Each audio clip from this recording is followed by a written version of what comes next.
الفيديو ده عشان خاطر نبدأ بس على نور.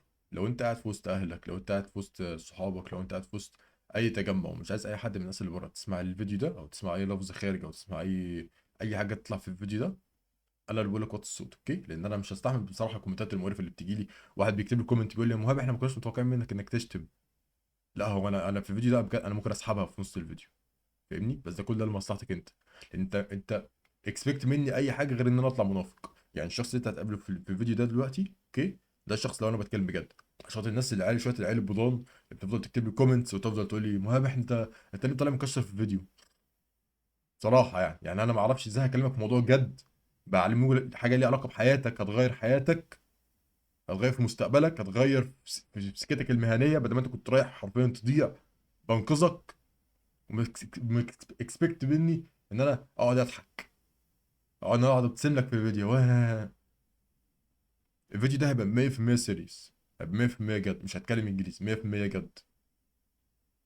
30% من السنه عدت، 30% من السنه عدت كانها امبارح.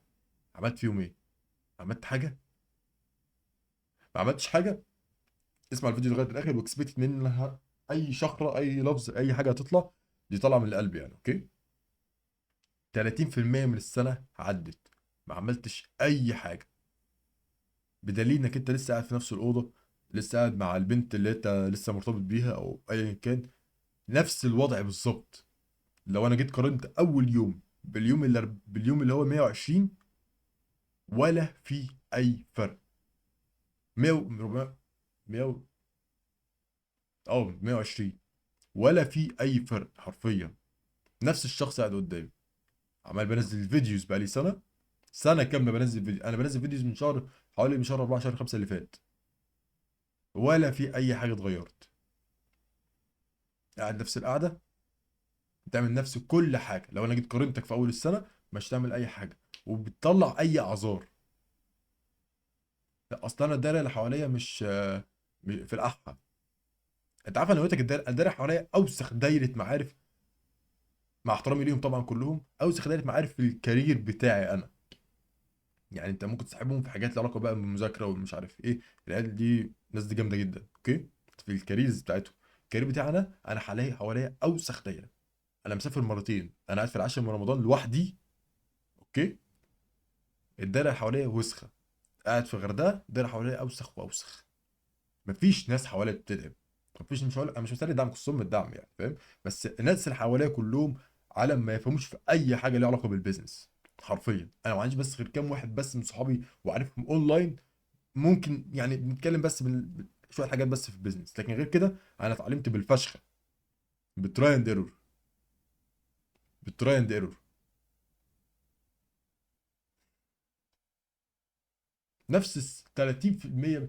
انت لو انت من غير الفيديو ده كنت هتفوت باقي السنه عادي جدا، كنت هتيجي اخر السنه هتقول انك هتبقى نفس الشخص، نفس المهارات، نفس كل حاجه. تخيل معايا يعني انا عمال بقول لك 6 شهور كان ممكن تعمل فيهم حاجه. 6 شهور كان ممكن تعمل فيهم حاجه. وهرد على اعذار دلوقتي، اعذار الوسخه اللي انتوا بتقولوها، خصوصا في الاستشارات. اي حد يا جماعه بجد، عشان خاطر بس الناس اللي ممكن تتضايق، اي حد مش حمل ان انا اقول له كلمتين في جنابه وما يخش معايا اي استشاره. من الاخر، حجز استشارات في الديسكربشن لو حد مهتم. بس في العموم محدش يكسبكت مني ان انا اكون هادي معاه وان انا اطبطب عليه واقول له معلش، انا هواجهك بالحقيقه. هي حبايه، انا ما اعرفش دي حبايه بقى سودا ولا حبايه خرا، بس هي حبايه، انت المفروض تبلعها زي ما هي. لو سبتك باقي السنه 70% من السنه الباقيين هيعدوا عادي جدا. هتيجي في اول يوم في السنه، انا مش متخيل يعني ايه يكون في بني ادم راجل ذكر، مش ذكر، راجل، بقاله 120 يوم هو، ولا حسنت من جسمي، ولا طورت من مهاره، ولا عملت فلوس، نفس الشخص. ده انا قايل لك في العيد اللي فات ادي عيديه، اديت عيديات يا اسطى، اديت عيديات. دفعت حته، انا بقالي حوالي 3 سنين بدي في عيديات. 3 سنين من مش عيد الفطر اللي فات، مش عيد الفطر قبل اللي فات، عيد الاضحى. من اول عيد الاضحى اللي قبل اللي فات بدي عيديات. اديت عيديه، طلعت فلوس، ايا كانت بقى فلوس دي بقى، خمسينات، ميات يا عم، 20 30 جنيه للعيال الصغيره في العيله. عملت كده. عملت كده؟ ولا زيك زي كنت بقى زي باقي العيال الصغيره، زي باقي البنات الموجوده في العيله؟ عملت كده يا اسطى؟ عملت فلوس؟ انت اكيد كنت متوقع انك هتعمل فلوس اخر السنه دي، فلوس من النار. عملت حاجه من الحاجات دي؟ لا، اصل بعد الميد ترم. وهرد على الاعذار الوسخه، استنى كده بس اديني دقيقه واحده نكتب بس الاعذار اللي بتيجي في بالي دلوقتي. دقيقه واحده هكتب بس الاعذار. دي حاجه ليها علاقه بالاستشاره. لا، بعد الميد ترم. في بعد الميد ترم في الدايره اللي حواليا، الدايره اللي حواليا، وفي اوسخ واحده فيهم ابدا منين. لا، اوسخ اعذار بيجي لي نفس الاعتذارات. الثانيه الوحيده اللي انت تقول فيها ان انا 100% غلطان، وان انا 100% اللي وصلت للمرحله دي، وانا 100% المسؤول عن ان انا ما وصلتش لاي حاجه في حياتي، ما عملتش اي حاجه في الثلاث شهور ولا اربع شهور اللي فاتوا، 100% غلطتك انت. الثانيه اللي انت هتقرر فيها انك انت 100% اللي غلطان بسببك انت، هي الثانيه اللي انت هتبدا فعلا تتغير فيها. يبقى انا كده عايزك تبقى موقن، لو هتسمع صوتي او هتسمع اي حاجه موجوده في دماغك، ان 100% من المشكله اللي انت فيها دلوقتي، او انك ما حققتش فلوس، او انت جسمك مش كويس، او انت هو انت. مش ان الدايره مش كويسه، مش ان الامكانيات مش كويسه. انا كنت شغال على اوسخ لابتوب في الدنيا. انا ممكن تديني ثانيه واحده؟ ما اعرفش، انا ممكن اوري لك، ما اعرفش كان موجود معايا ولا لا. والله ما عارف. هحاول اشوف لكم. كان اللابتوب كان ما كانش لابتوب، ده كان موتور. حرفيا شغال بيعمل اشتغلت عليه فتره، واشتغلت على لابتوب. والله اللابتوب، بس انا هوريك. طب انا هوريكم اللابتوب اللي انا كنت شغال عليه في الاول، بس اللي هو المكسر، ما كانش اللي هو بيعمل صوت. بصوا يا جماعه، اللابتوب اصلا كان مكسر، كان متكسر، كان عباره عن بلاستيك متكسر. اللابتوب ده موجود من 2000 يعني من ايام ما انا يعني خالتي كانت موجوده في الكليه ساعتها، من حوالي 10 سنين تقريبا، حاجه زي كده. انا كنت شغال على اللابتوب حرفيا، كان في صوت منه كنت شغال عليه فترات، كان بيعمل كان في صوت في المروحه. والله الصوت ده ما كانش بيتسمع. عارف انا كنت بعمل ايه؟ مش بقول لك يا عم ان انا بعافر وبتاع، بس ده اللابتوب كان معايا فتره من الفترات يعني، بس هو كان فتره كانت صغيره. كنت بلبس سماعه. فين السماعه؟ كنت بلبس سماعه كده معينه، اوكي، وعلي صوت الاغاني على الاخر وانا بشتغل، عشان خاطر ما اسمعش صوت المروحه بتاعت اللابتوب. اللابتوب ده كانت انت بتخبطه كده عشان خاطر المروحه تطفي، اوكي. بس ده كنت شغال عليه فتره صغيره. الفتره الكبيره كنت شغال عليها على لابتوب. كان لابتوب حرفيا ده كان 4 جيجا رام، اللي بيفهم في اللابتوب هيفهم. كان كان 4 جيجا رام، وكان كوراي 5 جيل تالت، حاجه زي كده، او جيل حاجه 340 ام تقريبا. اللي بيفهم في اللابتوب زي يفهم حاجه زي كده. طيب اللي مش بيفهم في اللابتوبز، الجهاز ده لما بفتح جوجل كروم بيعلق. يعني انا بفتح كذا تاب في جوجل كروم كان بيعلق. مفيش اوبشن بقى ان انا افتح بقى شير سكرين بقى وحاجات زي كده. كنت شغال عليه. لو وريتك السيت اب دلوقتي، تعالى اوريك الاوضه بتاعتي عامله ازاي. هوريك الاوضه بتاعتي عامله ازاي، بس انا حاليا نضفتها يعني. بس انا هوريك بس السيت اب بتاعي اللي انا بقى يعني بنزل عليه الحاجات دي كلها، لان اي حد لما بيشوف ما بيصدقش إن ده السيت اب اللي انا قاعد فيه. دي واحده انا كنت مصوره لكيرو صاحبي. بصوا عامل ازاي السيت اب. ده السيت اب بتاعي، ده السيت اب بتاعي، كرسي وبتاع وحاجات زي كده. ده السيت اب بتاعي وشغال عليه. عشان بس نيجي حته الامكانيات.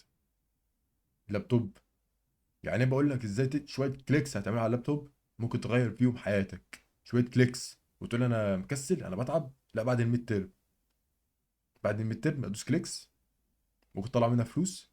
بكلمك ازاي تخلي اللابتوب ده سلاح، سلاح تطلع منه تفتح منه بيزنس من وانت قاعد في بيتك. انت في حاجه في الدنيا اسمها كده؟ احنا في اسهل عصر انت ممكن تعمل فيه فلوس، انت ما تعرفش تعمل فلوس. اسهل عصر في الدنيا، اسهل عصر. شويه كليكس على اللابتوب وانت قاعد مكان، وانا قاعد مكاني كده، بصحى من النوم هنا قاعد هنا مكاني. شويه كليكس عملت بعمل فلوس بعمل فلوس بعمل فلوس. تقول لي انا لسه هبدا بعد الميد ترم. طيب هنيجي حجه الميد ترم دي، اوكي. مش هقول لك انك انت كده كده لو انت في كليه، فانت من اول الكليه ما عملتش اي حاجه في حياتك عدله، اوكي.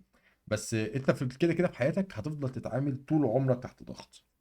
طول عمرك تحت ضغط. عمرك في حياتك ما هيجي اليوم وتيجي تقول يا مهاب انا دلوقتي فايق ورايق ويلا بينا نكسر البيزنس. عمرها ما هتحصل. عمرها ما هتحصل. دايما دايما تحس انك انت مشغول، دايما تحس انك انت وراك حاجه، دايما تحس انك انت لا بعد كذا، بعد كذا، لا بعد كذا، بعد الميد ترم هتمرن، بعد الامتحانات، بعد الصيف، في الصيف مش عارف ايه، بعد العيد. انا تاني يوم العيد انا كنت خارج، اول يوم العيد، وناس اخدت معايا ميتنج كودز هتفهم، هتعرف حاجه زي كده. كنت اول يوم العيد انا كنت في اسكندريه، اول يوم العيد نفس اليوم بالليل كنت شغال.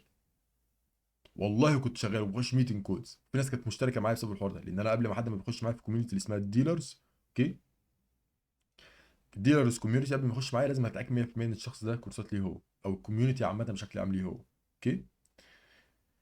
فبخش معاه كول. دخلت مع 4 كولز بالليل. 4 كولز اللي بيفهم في السيلز، 4 كولز ده كتير في اليوم. كتير كتير كتير، وده غلط، ما كانش صح، بس انا كنت داخل اقفل ديلز. كنت داخل لسه هعمل، ما كانتش كولد او تريتش. بتقولي بعد الميد ترم هتفضل نفس الشخص، نفس الشخص اللي بيتفرج عليا دلوقتي بقاله سنه، هيفضل نفس الشخص اللي انا هقابله بعد سنه. انا معايا ناس في الكليه والله العظيم، وده قسم غليظ، ما اخافش من اي حد، قسم غليظ. الناس دي بيكلماني على فكره مشاريع وبتاع، بقالهم فوق، فوق السنه، فوق السنه ما حركوش خطوه. بعد الميد ترم، بعد الفاينل، بعد مش عارف ايه. انا اخد سنه، انا سنه 2024 2025 انا مكسر الدنيا، على الاقل خالص بالنسبه لي انا، على الاقل خالص بالنسبه لي انا مكسر الدنيا، بتعمل في حاجات كتير كتير كتير كتير كتير. انت لازم تتعلم انك تطلع من السنه دي ذكر، سوري راجل، مش ذكر عشان ذكر دي اي حد في الدنيا ذكر يعني، راجل. طب يعني ايه راجل؟ يا راجل يعني فلوس بس؟ طب يعني فلوس كل حاجه؟ اه فلوس كل حاجه. اوكي. بس مش فكره فلوس. انت لما تبقى مكيش بتبقى مرتاح، بدل ما تركب مثلا مواصلات تركب اوبر. انا كنت حاطط تارجت، يعني انا كان اكتر حاجه بتحفزني انا مش عايز اركب مواصلات. انا لسه لغايه دلوقتي بركب مواصلات على فكره، في الطرق، الطرق اللي هي المشاوير وبتاع، يعني عادي بركب مواصلات، بس انا كنت في الاول كنت مواصلات بحت، وكنت اتمشى كتير، كنت مش عارف ايه. حاليا بركب تاكسي، بركب اوبر. ما عنديش مشكله ان انا اسافر كل شهر، ما عنديش مشكله خالص ان انا اسافر كل شهر، اطلع اسكندريه 4 ولا 5 ايام في الشهر، اطلع فابريك فيهم فلوس. دي العيشه اللي انا عايزك تعيشها، دي العيشه اللي انا عايزك تعيشها، وانا لسه ما قفلتش اللعبه على فكره. لان انا فاتح المشكله ان انا الكوميونتي بتاعتي، يعني انا الكوميونتي بتاعتي بعملها جنب الدراسه، يعني ولسه ببلد فيها. هي حاليا نصها اتبنى تقريبا، او مش نصها. الكوميونتي جامده فشخ حاليا، بس العدد ذات نفسه بكام على عدد المشتركين ذات نفسه مش كتير، وده افضل لي انا بالنسبه لي ان انا بشتغل على برايفت جروبس. اوكي. فالكوميونتي دي بالنسبه لي ولا حاجه يعني، فاهمني؟ ولا مش فلوس ولا اي حاجه، فاهمني؟ مهما كنت بطلع منها كام، ولا اي حاجه. اوكي. بعلمك ازاي تسافر كل شهر، كل شهر تطلع 5 ايام مثلا في مكان شكل، تروح بقى اسماعيليه، تروح طنطا، تروح اسكندريه، تروح انا ما اعرفش انت ممكن عايز تروح فين يعني، فاهمني؟ كل شهر.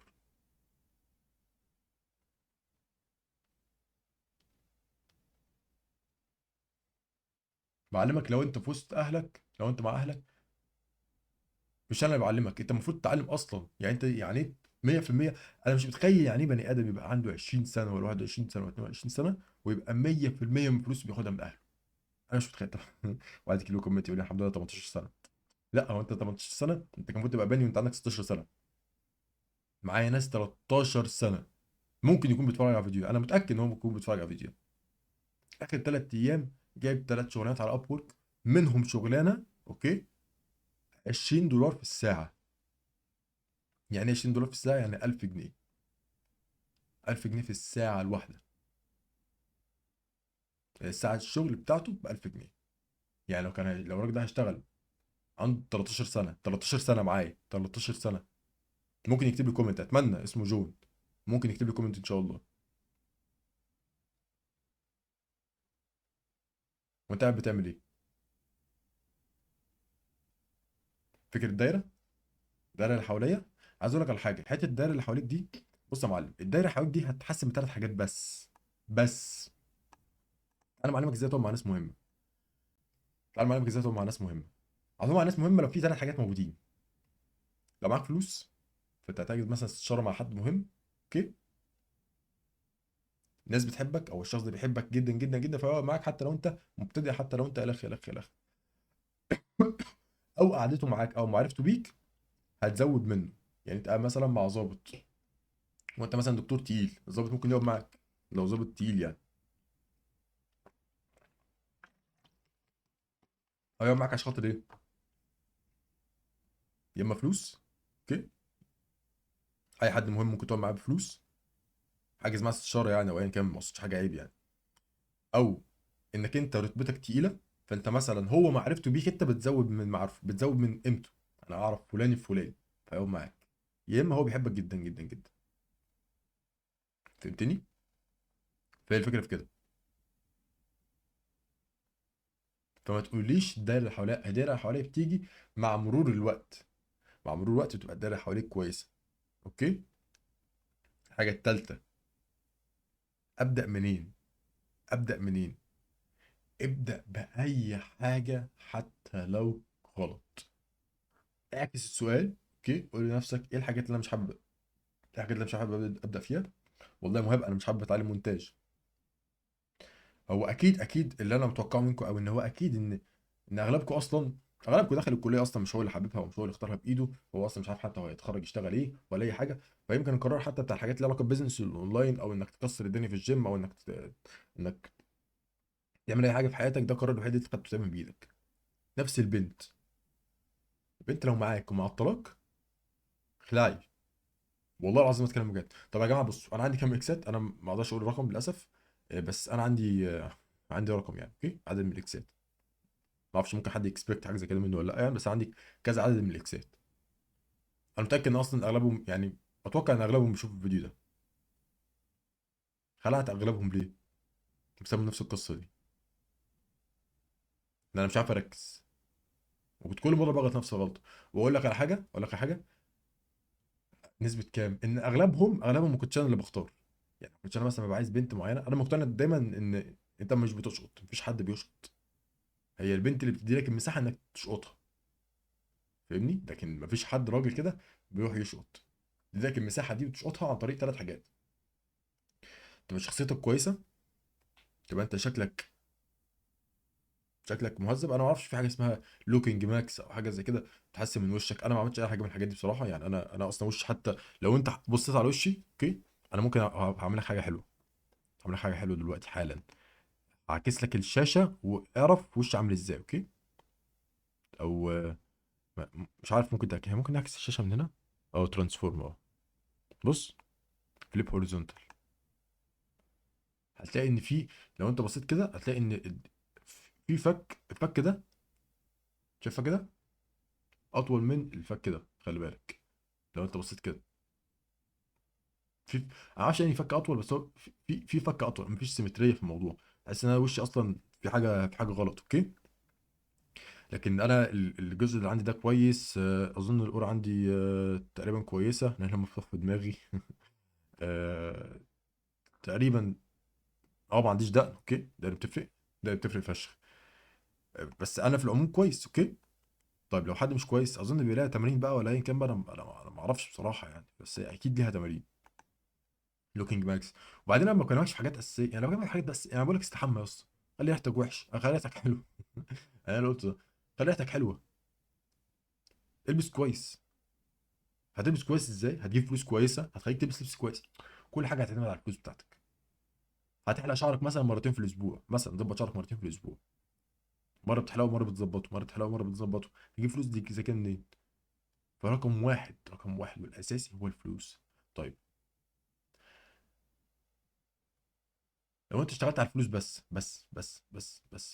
انا ما بتكلمش على حد فيكم دلوقتي يعني، ده ليفل ممكن يبقى ادفانسد شويه. بس لو انت بتشتغل على الفلوس بس 100% 100% 100%، ما تبقاش عبيط يعني. لو انت هتشتغل على الفلوس 100%، وهتشتغل على الجيم 100%، وهتشتغل على حاجه 100%، هتخسر باقي اصحابك. اللي هو ايه، عارف انت الناس اللي بتلبس الكاب وبعد كده وفك جلس، مش عارف ايه، ومش هكلم بنات تاني. لا هو انت كده ممكن يجي لك، انت ممكن يجي لك فشخ جنسي، انت ممكن يجي لك ضعف جنسي. خليك يا اسطى حاجه اسمها، بيسموها باد بوي بيصلي. لو انت ما بين الاثنين، هي معادله، هي معادله، انك تكون صايع، انك تكون صايع، انك تكون جيبك كويس فشخ، جيبك كويس وشكلك كويس، وفرود، وفرود مع البنات، او فرود في العموم، فرود مع الشباب، فرود في لما يكون في مؤتمر ولا فيها مش عارف ايه. واد فيرود.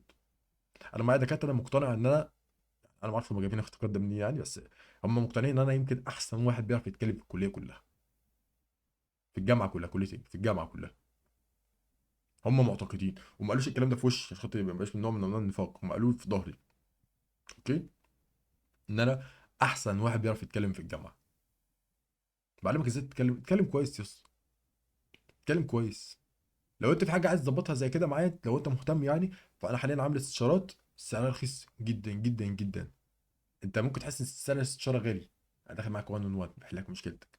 مفيش حد بدأ استشارات معايا وما كررش الاشتراك مره واثنين وثلاثه، لان انا حاليا عاملها بسعر رخيص جدا جدا جدا. عشان خاطر بس ما نعملش حركه غدر يا رجاله. الاسبوع الجاي الاستشارات هتغلى، اوكي؟ عشان هي اصلا بتبقى هي 3 ايام في الاسبوع بس، ده بخش فيهم استشارات على قد وقتي. خميس جمعه سبت الساعه 7. لو لقيت الخميس محجوز احجز الجمعه، لقيت الجمعه محجوز احجز السبت، وهكذا. ولا اي حاجه، تخش 1 اون 1، انا ممكن اظبط لك الدنيا. انت ممكن لو معايا انا استشاره واحده بس في الاسبوع اكسر لك الدنيا حرفيا. اوكي؟ طيب انا عايز اعمل فلوس، المفروض اعمل ايه؟ ابدا باي حاجه حتى لو غلط. ايوه، اللي هي ايه؟ بص انا يعني انا ممكن اختصر لك عليك الدنيا. اوكي؟ ممكن تحجزها عن طريق برضه استشاره. يعني انا ممكن لو انت عايز حاجه زي كده، اصلا مش عارف حاجه زي كده اقول لك في فيديو مهما كان. اوكي؟ فانت ممكن تحجز معايا استشاره، او لو احنا ناحيه البيزنس، انا عامل كورس كامل. انت لو انت لسه مش عارف تبدا منين اصلا، فانت ما تخشش ديلرز كوميونتي، ما تخش الكوميونتي دي خالص. اوكي؟ لسه يعني لسه تقيل عليك. في كورس انا عامله اسمه 0 to 1 بزنس ستيب باي ستيب. ده هيبني لك بيز قويه جدا جدا جدا في عالم البيزنس. بعدين انت ممكن تطير بعدها. اوكي؟ سعره برده ولا حاجه، وسعره كده كده ما اعرفش هيزيد امتى، فاضل له هتبقى برضه هيزيد مع الاستشارات، هي كل حاجه بتزيد في نفس السعر. طب لو انت مثلا جبت عميل، او جبت من اول عميل لحد 10 عملاء مش عارف تاب سكيل، حلو يعني انت في فلوس ماشيه معاك. ديلرز كوميونتي هتخليك سلاح، هتخليك سلاح حرفيا.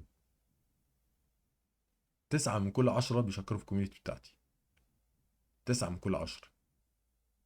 الشخص الوحيد اللي ما بيشكرش برجع له فلوسه. مش فارقه معايا، عشان أنا ببني براند. الديلرز كوميونتي. ديلر يعني ايه؟ يعني ايه كلمه ديلر؟ عشان خاطر الناس ممكن تفكر فيها عن طريق حاجه وحشه. فكر فيها عن طريق حاجه وحشه عادي. ديلر هو بتاع ليه مسميها الديلر بتاع حاجه زي كده؟ لان الديلر ده غالبا لو انت حطيته في اي شركه في الدنيا ممكن يخش يكسر الدنيا. اوكي؟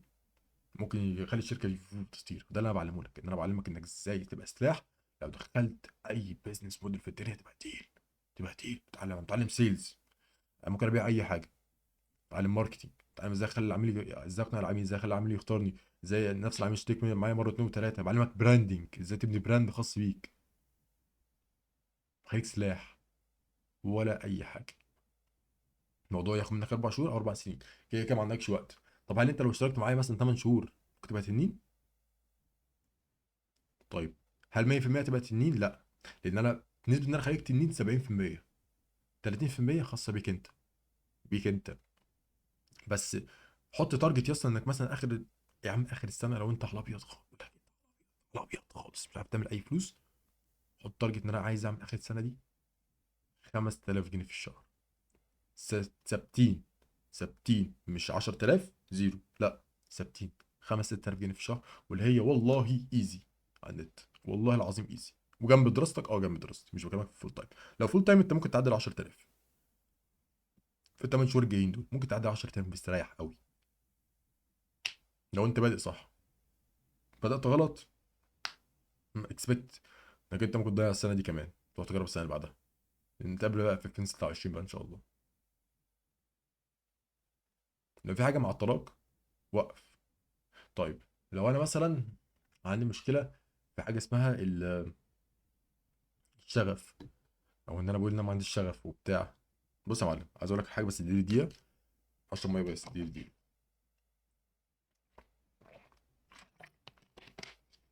لو انت عندك مشكله في الشغف يبقى انت عندك مشكله او في الاستمراريه عامه. فمش هقول لك ان احنا رجاله، احنا مش حريم. اوكي؟ ف عندك مشكله في الواي. عايز اقول لك على حاجه، انت عارف ان انت الحريم اصلا في ناس مشتركه معايا بنات؟ تخيل. تخيل بنت تعمل فلوس، بنت معاك في الجامعه بتعمل فلوس وانت ما بتعملش. يا نهار ابيض. ازاي؟ ده انا بيجي لي لما بلاقي حد بيعمل فلوس اكتر مني بولع. طب مش بروح اولع فيه، بس انا بولع اللي هو بيعملها ازاي، انا عايز اعرف هو بيعمل كده ايه. اكلمه، اخش معاه، مش عارف ايه بتاع، لو في استشارات بخش معاه استشارات، كنت اتعلم الشخص ده بقى ازاي بنى الكاركتر بتاعه ده. ده التفكير.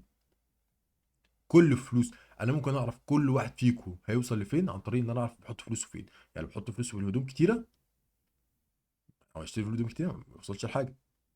يحط فلوسه في الجيم، في اشتراك الجيم، معناه ان هو هيوصل. لو هو منضبط هيوصل. فاهمني؟ يحط فلوسه في التعليم، التعليم الاكاديمي مثلا هيطلع مثلا معيد كويس. لا بيحط تعليم مثلا في التعليم اللي هو حاجات لها علاقه ببزنس اونلاين، هيعمل فلوس كتير. فماليش دعوه بس الطالب ده فاشل دراسيا ولا قوي دراسيا. انا بشوف كل جنيه بيحطه في القهاوي كل سنه وهو طيب. فانا بشوف كل طالب من دول ممكن يوصل لفين عن طريق انا بشوفه بيحط فلوسه فين. واحد بيحط فلوسه في استشارات مع ناس احسن منه، وبيحاول بيحط فلوسه في كورسات لها علاقه بالاونلاين بزنس، مش عارف عايز يتعلم بتاع. عايز اقول لك على حاجه، يعني اكتر حاجه ممكن ترجع لك فلوسك والله العظيم هي التعليم. لان انا عايز اقول لك على حاجه، في كورسات انا شاريها، دايما بحب ادي المثال ده عشان المثال ده اقرب مثال دلوقتي حالا انا عامله. اوكي؟ مسجله بالارقام. ان انا في كورس انا اشتريته ب 3000 جنيه مثلا، مش مثلا 3000، حوالي 3000 جنيه، مش هقول الرقم بالظبط بس هو 3000 جنيه. نفس الكورس ده انا مطلع منه فوق ال 15000 جنيه. في تداول في الدنيا بيعمل كده في اي مجال في ده، لو داخل وان اكس بت مش هتعرف تعملها. فاهمني؟ وال 15000 دي اورجانيك، يعني مش اورجانيك، بروفيت. بروفيت اورجانيك، يعني انا اللي عاملها، مش يعني ده صافي الربح بتاعي 15000 جنيه.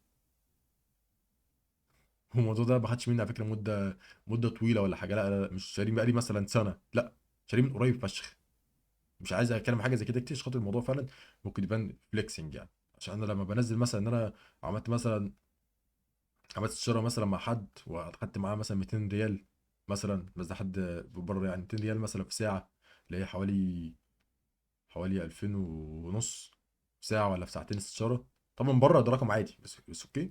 انا فاهم ان هو لو بره، لو انت حد مثلا سعودي ولا بتاع، 200 ريال دي يعني حوالي مش فاكر حوالي كام دولار. ده بالنسبه لك رقم حوالي 40 دولار. لا 40 دولار ايه، 50 دولار. ده بالنسبه لك رقم عادي في ساعتين استشاره. انا فاهم حاجه زي كده، بس في مصر الرقم ده قوي جدا. ولو انت عرفت تكسر الدنيا في مصر هتعرف تكسر الدنيا بره مصر. يعني انا لو انا بنفس العقليه دي، لو رحت السعوديه هكسر الدنيا، هكسر الدنيا. ده انا مستني منك انت، انك انت تكسر الدنيا في مصر، بعدين تكسر الدنيا بره مصر. لابتوب واحد يا اسطى، لو انت هنا مش عارف تعمل مليون جنيه في مصر، مش هتعرف تعمل مليون جنيه بره مصر اكيد. يعني مليون دولار فشيخه، انك تعمل مليون جنيه في مصر سهله. مش لا لا مش سهله، سوري انا اسف انا قلت سهله، مش سهله. بس انك تعمل مليون دولار بره مصر اصعب بكتير قوي، اصعب بكتير قوي قوي قوي قوي قوي. وانت انت تسوق مصر، السوق الوحيد، بص ده ممكن نتكلم فيها في موضوع تاني اوكي، بس هو السوق الوحيد اللي انت حرفيا بجد بجد، يعني كل مجال انت بتشوفه بتلاقي فيه ناس مكسره الدنيا، ناس مليونيرز من الاخر، مليونيرات في هندسه، في طب، في اي مجال. اي مجال فيه مليونيرات عندك، بره مفيش الاوبشن ده. فهمتني؟ بص على اللينكس الموجوده في الكوميونتي، لو انت مهتم عايز تخش معايا استشاره برضه بص على اللينكس في الكوميونتي. لو انت على ابيض خش الكورس اللي له علاقه بزيرو تو 1 عشان بس ما نعملش بس حركه غدر. الحاجات دي هتزيد سعرها الاسبوع الجاي ان شاء الله. اوكي؟ ما تضيعش باقي السنه، ابوس ايدك لو هتبدا في حاجه النهارده.